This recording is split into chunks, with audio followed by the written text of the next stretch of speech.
మాజీ ముఖ్యమంత్రి చంద్రశేఖరరావు గారితో కలిసి పనిచేసిన సుదీర్ఘమైన అనుభవం కూడా వారికి ఉన్నది. అయితే ఇక్కడ వారు కొన్ని విషయాలు మరి సందర్భంగా గుర్తు లేదో రాలేదో నాకు తెలీదు.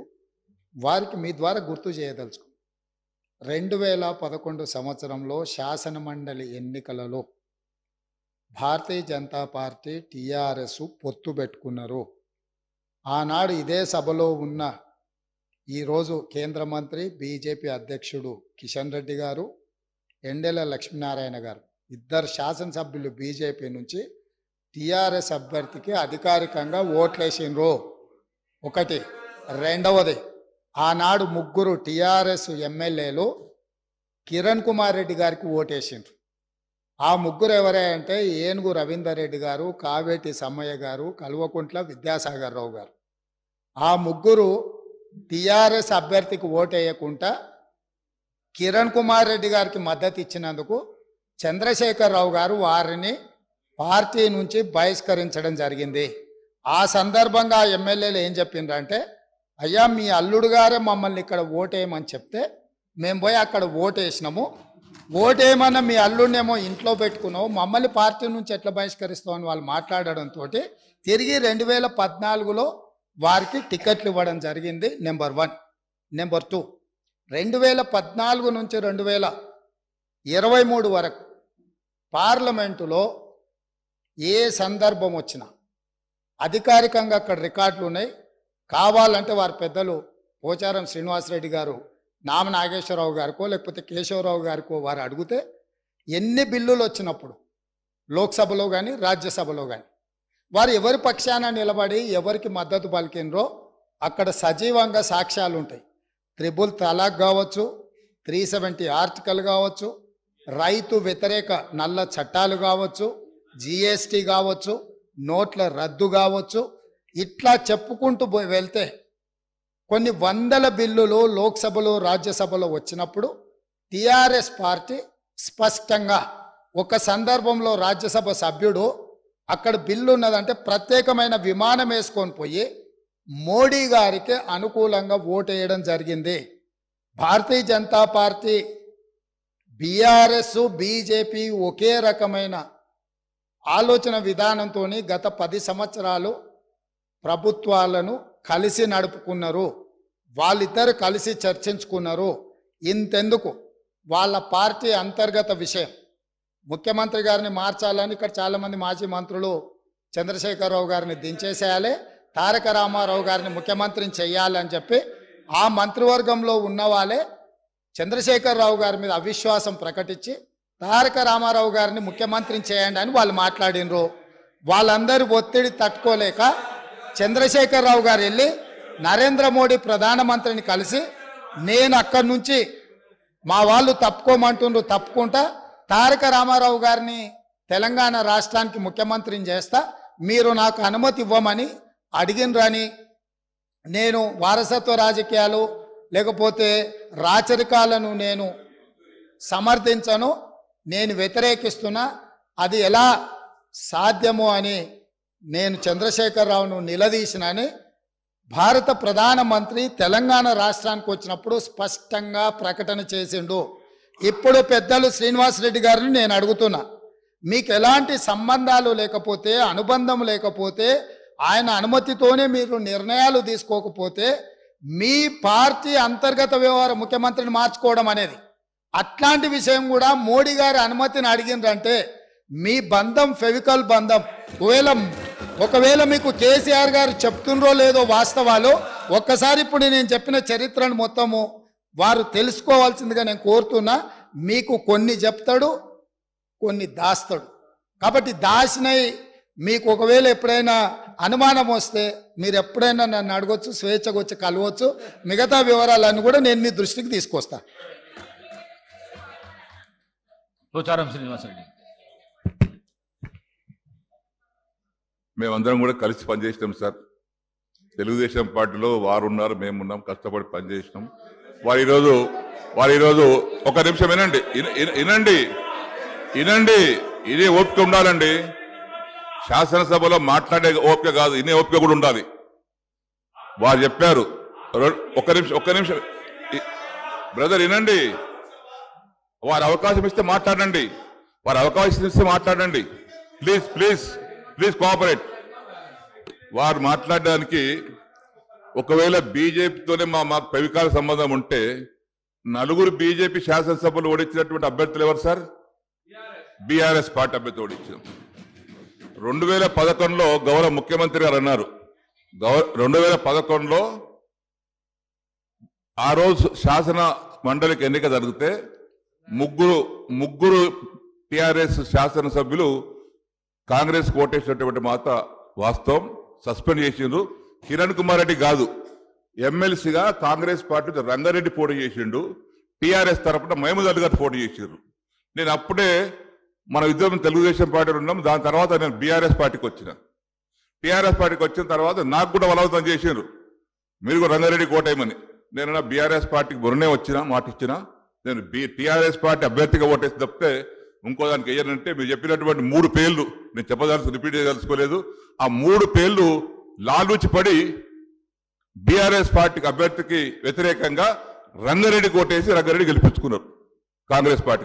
రెండవది తమరు అన్నారు సంబంధం బీజేపీ, ముఖ్యమంత్రి కావాలి, ముఖ్యమంత్రి మార్చాలంటే వారికి అవసరం సార్ అడగదాల్సి మేమే ఉండుంటాం కదా. నువ్వు 100 మంది అనుకుంటే మేము ముఖ్యమంత్రి ఎవరు చేయాలో చేసుకుంటాం, కానీ ఇంకెవరు అనుభూతి మాకు అవసరం లేదు సార్. అది తమరికి రిపోర్ట్ తెలియదు, కానీ మీరు అన్నట్టుగా మాకెవరు అనుమతి అక్కర్లేదు సార్. మా శాసనసభ్యులే ఉన్నారు, మా నాయకుని మార్చుకోవాల్సిన అవసరం రాదు కూడా. ఒకవేళ అటువంటి పరిస్థితి మాకు ఎవరిని అడగాల సార్? మేమే 100 మంది ఉన్నాం కదా ఇక్కడ పోయిన ప్రభుత్వంలో. దయచేసి బీజేపీతో మాకు ఎలాంటి సంబంధం లేదు, మాకున్నది ఫ్రెండ్లీ పార్టీ ఎంఐఎం పార్టీ. దయచేసి దాని పట్ల మరొకసారి తమరికి నేను విజ్ఞప్తి చేస్తా ఉన్నాను. పాయల్ శంకర్ గారు. అధ్యక్ష,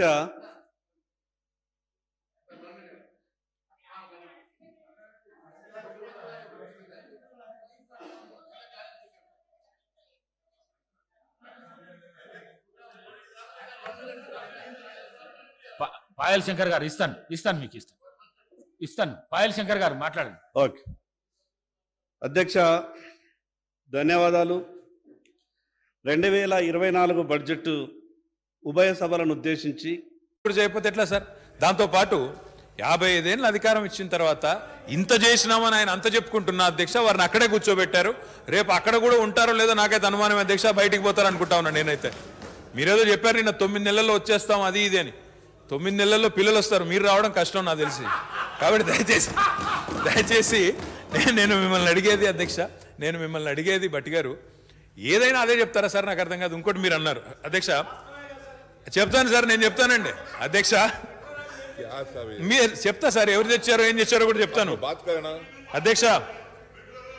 मैं बोलता हूँ साहब, मैं बोलता हूँ अरे बोलता हूँ, आपका भी बोलता हूँ. मालूम है क्या डिमांड है, कल डिमांड में भी बोले, मैं बोलता हूँ आपको भी.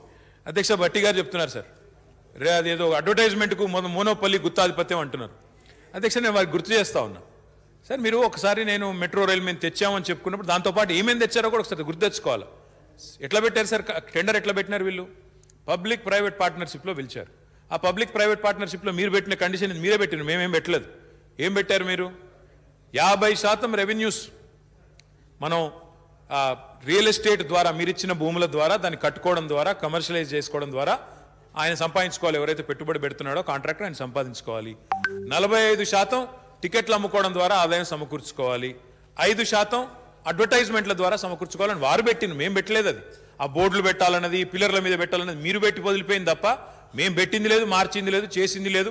మోనోపలి గినోపలి అనేది ఉన్నదో మీరు అన్న మాటలైనా మీకు వర్తిస్తాయి తప్ప మాకు కాదు. భట్టి గారు దయచేసి తెలుసుకోండి. అసలు సబ్జెక్ట్ ఏంటో తెలుసుకోకుండా మీరు దాడి చేద్దామని వచ్చేస్తే అది కరెక్ట్ కాదు అధ్యక్ష. ఇంకొక మాట అధ్యక్ష, ఇప్పుడు భారతదేశంలోని ఎదుగుతున్న నగరాల్లో, శరవేగంగా ఎదుగుతున్న నగరాల్లో Hyderabad is the fastest growing city in India అధ్యక్ష. దురదృష్టం ఏంటి అంటే ఇంత వేగంగా పెరుగుతున్న నగరం హైదరాబాద్కి ఎవరు వచ్చినా ఈరోజు పార్టీలు ఇప్పుడు ఏం మాట్లాడినా బయటికి రఘు గారు భట్టి గారు వాళ్ళకు కూడా దోస్తులు ఉన్నారు అధ్యక్ష, వాళ్ళకు కూడా ఫ్యామిలీ ఉన్నారు, బయట నుంచి వచ్చే వాళ్ళు వస్తుంటారు. హైదరాబాద్ ఎంత మారింది, ఎట్లా మారింది, హైదరాబాద్ ఎట్లా కనబడుతుంది వాళ్ళకు కూడా చెప్పేవాళ్ళు చెప్తానే ఉంటారు. ఎంత బాగా మారిందనేది. సరే వాళ్ళ మనసు ఇక్కడ ఒప్పుకోవడం మైక్లో చెప్పడానికి ఒప్పుకోకపోవచ్చు, కానీ వాళ్ళ అంతరాత్మ కూడా తెలుసు సార్. ప్రైవేట్ సంభాషణలో వాళ్ళు కూడా చెప్తా ఉంటారు సార్. అధ్యక్ష, ఇంత వేగంగా ఎదుగుతున్న నగరం, ఇంత బాగా ఎదుగుతున్న నగరం, ఇంత చక్కగా శాంతి భద్రతలు మెయింటైన్ చేస్తూ, ఇన్వెస్ట్మెంట్లు ఆకర్షిస్తూ, ఉపాధి అవకాశాలు సృష్టిస్తూ, భారతదేశానికి ఒక ఎకనామిక్ ఇంజన్గా మారిన నగరం, ఇట్లాంటి నగరానికి చేయూతనివ్వాల్సిన కేంద్ర ప్రభుత్వం కనీసం ఈ మెట్రో రైళ్ల విషయంలో కూడా ముందుకు రావడం లేదు అధ్యక్ష. నేను స్వయంగా హర్దీప్ సింగ్ పూరి గారు అని మినిస్టర్ ఉంటారు అధ్యక్ష. ఆయనను బడ్జెట్ కంటే ముందు ఢిల్లీకి వెళ్ళి కలుద్దామని ఎన్నోసార్లు ప్రయత్నం చేశాను. అపాయింట్మెంట్ అడిగినాను, అపాయింట్మెంట్ ఇవ్వరు. డీటెయిల్డ్ ప్రాజెక్ట్ రిపోర్ట్ పోయి ఇద్దామంటే అపాయింట్మెంట్ కూడా ఇవ్వలేదు. చివరికి మా అరవింద్ కుమార్ గారిని పంపించి, మా స్పెషల్ చీఫ్ సెక్రటరీని, వాళ్ళ సెక్రటరీ గారికి ఇప్పించి డీటెయిల్డ్ ప్రాజెక్ట్ రిపోర్ట్ అక్కడ మొత్తం ఢిల్లీ మెట్రో ద్వారా దాని వెట్టింగ్ కూడా చేయించి, దాని మొత్తం ఆడిటింగ్ కూడా చేయించి వారికి సమర్పించి రావడం జరిగింది అధ్యక్ష.